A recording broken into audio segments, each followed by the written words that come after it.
बेचारे गृह मंत्री अमित शाह कहां समझ पाए थे कि अपने एक बयान से घुटनों पर आना पड़ जाएगा। चले तो थे राहुल गांधी पर एफआईआर दर्ज करवाने, लेकिन खुद के ही पैरों पर अब कुल्हाड़ी मार ली है और बवाल तो इतना खड़ा हो गया है कि अब इनके पास इस झूठे केस को सच बनाने के लिए कोई सबूत ही नहीं बचा है।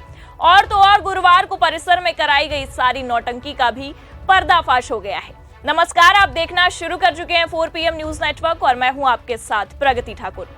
अडानी मामले पर पहले से ही घिरी हुई बीजेपी राहत की सांस क्या ले पाती, आलाकमान ने बैठे बिठाए एक बड़ा मुद्दा विपक्ष की झोली में परोस दिया।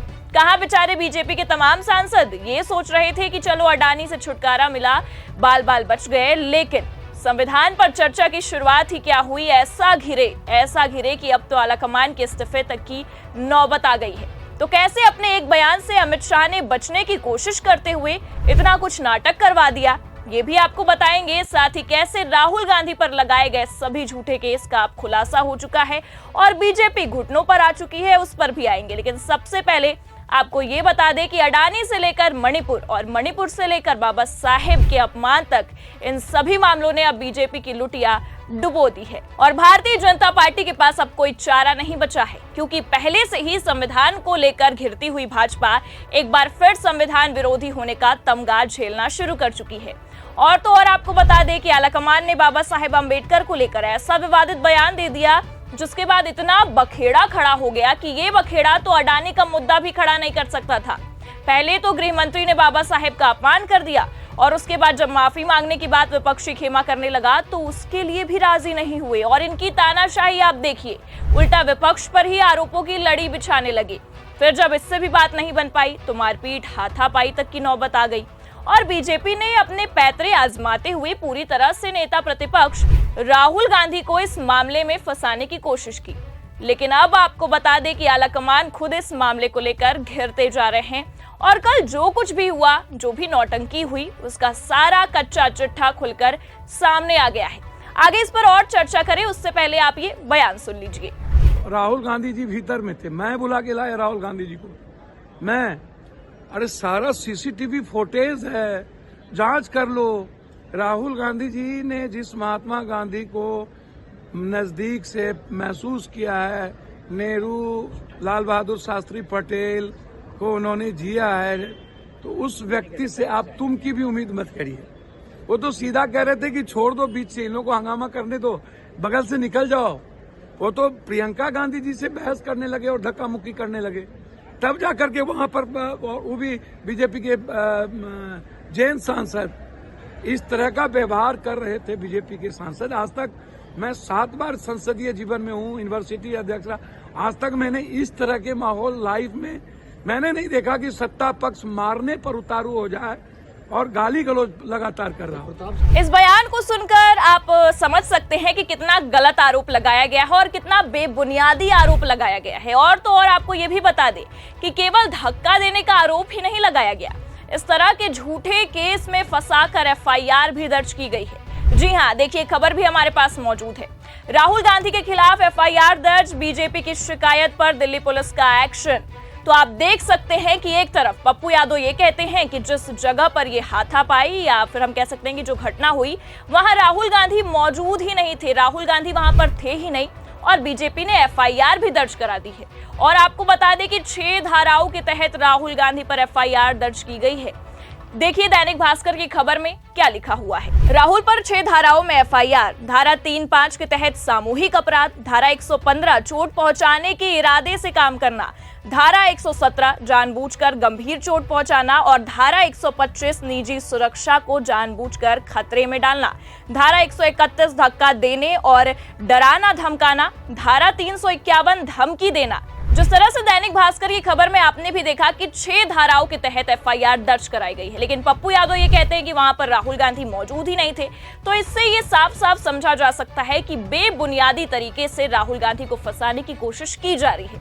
अब बीजेपी ने इन धाराओं के तहत मुकदमा तो दर्ज करा दिया है, लेकिन खुद फंस गए हैं। जी हाँ, आपको बता दें कि सारे नाटक नौटंकी जो कुछ भी कल परिसर में किया गया, उसका पर्दाफाश अब हो गया है। इसी डर से सीसीटीवी फुटेज तक छिपाने की नौबत आन पड़ी है। जी हाँ, विपक्षी खेमा इस तरह से हमलावर हो चुका है कि लगातार सीसीटीवी फुटेज दिखाने की मांग कर रहा है। लेकिन बीजेपी के तमाम नेताओं और साथ ही सभापति महोदय भी फुटेज दिखाने को राजी नहीं हो रहे हैं और तो और बीजेपी के नेता भी प्रदर्शन करने लग जा रहे हैं। आपको बता दें कि तिल का ताड़ बनाना भी कोई भारतीय जनता पार्टी से सीख सकता है, और ऐसा हम क्यों कह रहे हैं ये आपको बताते हैं, लेकिन उससे पहले आप ये भी बयान सुन लीजिए। अभी तो दोनों बेटर हैं, बीपी कंट्रोल में है। मिस्टर मुकेश राजपूत जरूर कह रहे थे कि उनको थोड़ा सा हल्का सा चक्कर और भारीपन अभी सिर में बीपी है। सर दोनों अभी आईसीयू में रहेंगे? अभी तो आईसीयू में थे, अभी टीम देखेगी, सीनियर डॉक्टर्स मॉर्निंग में राउंड लेंगे, उसके बाद डिसाइड करेंगे। सर सीटी स्कैन हुआ था, एमआरआई हुआ था, रिपोर्ट्स आ गई हैं क्या सर? जी आ गई। तो दोनों रिपोर्ट्स नॉर्मल हैं सर? हाँ, उसमें कोई ऐसा खास सिग्निफिकेंट नहीं है। तो जैसा कि मैंने कहावत कही कि तिल का ताड़ बनाना कोई बीजेपी से सुन ले, और ये बयान सुनने के बाद आप अच्छी तरह से समझ गए होंगे। तो आप देख सकते हैं कि डॉक्टर का ये साफ साफ कहना है कि दोनों की हालत बेहतर है, उनका बीपी भी कंट्रोल में है। फिर आप सोचिए कि किस तरह से बीजेपी के तमाम सांसद या नेता ये झूठ का नाटक नौटंकी करने में कितने आगे हैं, क्योंकि अब ये समझ गए हैं कि चाहे कितना भी इस मामले को दबाने की कोशिश कर ली जाए, जो कुछ भी बाबा साहेब को लेकर बीजेपी के आलाकमान ने बोल दिया है वो बीजेपी की खटिया खड़ी करने के लिए काफी है। इसलिए ना इनसे सीसीटीवी फुटेज दिखाया जा रहा है और ना ही इनसे इस मामले को लेकर माफी भी मांगी जा रही है। लेकिन हाँ, जो कुछ भी बखेड़ा खड़ा किया गया है बीजेपी के तमाम नेताओं की ओर से, उसका खुलासा तो हो गया है। आप ये भी बयान सुन लीजिए, फिर इस मामले पर और चर्चा करते हैं। सारंगी नाटक कर रहे हैं। उन्होंने क्या किया था अपने जीवन में, पहले उड़ीसा में उन्होंने क्या क्या चीजें की थी, वो ये बेकार थे। हम लोग सब हाउस के अंदर जा रहे थे, जिस तरह से इन लोग खड़े हुए, जिस तरह से इन लोग हम लोग को अंदर नहीं जाने दे रहे। अगर आपको सीढ़ी से ऊपर चढ़ना है, सारी सीढ़ी में ऐसे मोटे मोटे लोग, अगर वो गिरेगा तो दूसरे को तो लगेगा ही। बेकार का ड्रामा है। देखिए, मैं आपको एक चीज़ बताऊं, ये दोनों राजपूत जी और सारंगी जी और जो नागालैंड की महिला है, इससे बढ़िया परफॉर्मेंस तो मैंने अपनी करियर में कभी नहीं देखा। अरे इन लोग सीढ़ी पे खड़े हुए थे, हम लोग तो सब नीचे थे, हम ऊपर जाने की कोशिश कर रहे थे। तमाम केंद्रीय मंत्री पहुंचे, जितने भी अवार्ड्स हैं एक्टिंग के, ये सारे इनको मिले। जया बच्चन ने तो खुलकर बीजेपी की फजीहत कर डाली है। इस दौरान सारे खेल और सारे ड्रामे का पर्दाफाश भी कर दिया है, और तो और ये भी कहा है कि एक्टिंग अच्छी कर लेते हैं, सारे अवार्ड इन्हीं को मिलने चाहिए। लेकिन आप ही सोचिए, उस 12 सेकंड के विवादित कारनामे को दबाने के लिए बीजेपी के तमाम सांसद और तमाम नेता इस तरह के पैतरे आजमा रहे हैं और पूरी कोशिश कर रहे हैं कि आलाकमान को बचा ले, लेकिन इस्तीफा देने तक की नौबत आन पड़ी है। लेकिन इस वक्त विपक्षी खेमा पूरी तरह से हमलावर है और कहीं ना कहीं अब बीजेपी की हालत भी इसी वजह से टाइट होती जा रही है। बस यही कारण है कि पूरी तरह से अमित शाह ने अपनी जोड़ तोड़ की राजनीति अपनाते हुए सारा मामला दबाने की पूरी कोशिश की है। जहां एक तरफ कांग्रेस ये खुला चैलेंज कर रही है कि सीसीटीवी फुटेज दिखाओ, तो वहीं कांग्रेस को चुप कराने के लिए बीजेपी अब पूरी तरह से राहुल गांधी को धमकाने और उन पर झूठे केस के तहत एफआईआर दर्ज करवाने में लगी हुई है। लेकिन इस बार बीजेपी घुटनों के बल आती हुई भी नजर आ रही है। जी हाँ, संसद के शीतकालीन सत्र के शुरुआती दिन से ही विपक्ष लगातार बीजेपी की लुटिया डुबोने और बैंड बजाने में लगा हुआ है। अडानी मामले से घिरते घिरते बीजेपी बेचारी अब इस मामले तक घिर गई। प्रियंका गांधी ने तो इस मामले पर ऐसा धोया है बीजेपी को कि हवा ही टाइट हो गई है। आप प्रियंका गांधी का भी ये बयान सुन लीजिए। ये सरकार डरती है, सीधी सी बात है। ये सरकार अडानी जी की चर्चा से डरती है, ये किसी भी चर्चा से डरती है।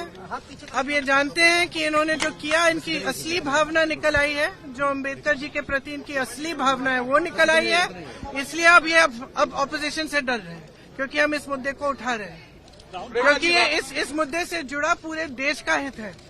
हमारा संविधान अम्बेडकर जी की देन है और इस देश की जनता की देन है और हमारी आजादी की लड़ाई की देन है, और उनका इस तरह से अपमान हिंदुस्तान नहीं सहेगा। अब भारतीय जनता पार्टी भी यही सोच रही होगी। अमित शाह ने ऐसा बवाल मचा दिया है कि अब तो बेचारे प्रधानमंत्री की भी हालत टाइट हो गई है। गृह मंत्री अमित शाह का समर्थन कर ऐसा फंसे कि अब ये डर सता रहा है कि मामला इतना न बढ़ जाए कि कुर्सी भी गंवानी पड़ जाए, क्योंकि विपक्ष इस बार न हाथापाई से डरा और ना ही एफआईआर से और झूठ को सच बनाने के लिए सीसीटीवी फुटेज का सहारा भी साथ देता नजर नहीं आ रहा है। जी हां, फिलहाल आपको बता दें कि 18वीं लोकसभा का शीतकालीन सत्र समाप्त तो हो गया। ये सत्र 25 नवंबर से शुरू हुआ था।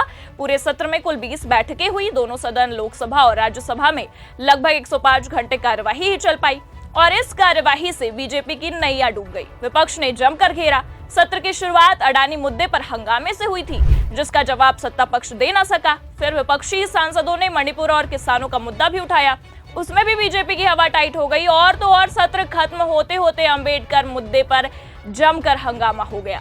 19 दिसंबर को आपने भी देखा क्या कुछ हुआ। बात धक्का मुक्की पर आ गई और अब इस मुद्दे ने इतना तूल पकड़ लिया कि आपको बता दें कि खबर ये निकलकर सामने आ रही है कि बीजेपी के तमाम कार्यकर्ताओं ने कांग्रेस कार्यालयों पर ही हमला कर दिया है। आप देखिए, खबर भी निकलकर हमारे सामने आई है, खबर भी मौजूद है। कांग्रेस कार्यालय में बीजेपी समर्थकों ने की तोड़फोड़, पुलिस ने किया लाठीचार्ज। ये तो वही हाल हो गया, उल्टा चोर कोतवाल को डांटे। पहले खुद बीजेपी के आलाकमान ऐसे विवादित बयान दे देते हैं, फिर माफी भी नहीं मांगते हैं और उन्हीं के समर्थक, उन्हीं के कार्यकर्ता इस तरह के कारनामे करने लग जाते हैं। लेकिन इस मामले ने भी बवाला खड़ा कर दिया और कहीं न कहीं इससे भी घिर गए। अब इस्तीफा देना गृह मंत्री के लिए आप कह सकते हैं जरूरी नहीं बल्कि मजबूरी हो गया है। लेकिन फिलहाल ये देखने वाली बात होगी कि अमित शाह फिर से कौन से पैतरे आजमाते हैं, बीजेपी कौन सा ऐसा रणनीति खेल जाती है कि लास्ट में जाकर विपक्षी खेमे को ही फंसा देती है। लेकिन फिलहाल जिस तरह से विपक्षी खेमा पूरी जोड़ तोड़ से लगा हुआ है और कहीं ना कहीं इस बार बीजेपी की हवा टाइट होती नजर आ रही है, पर क्या होगा क्या नहीं होगा ये तो आने वाला वक्त ही बताएगा।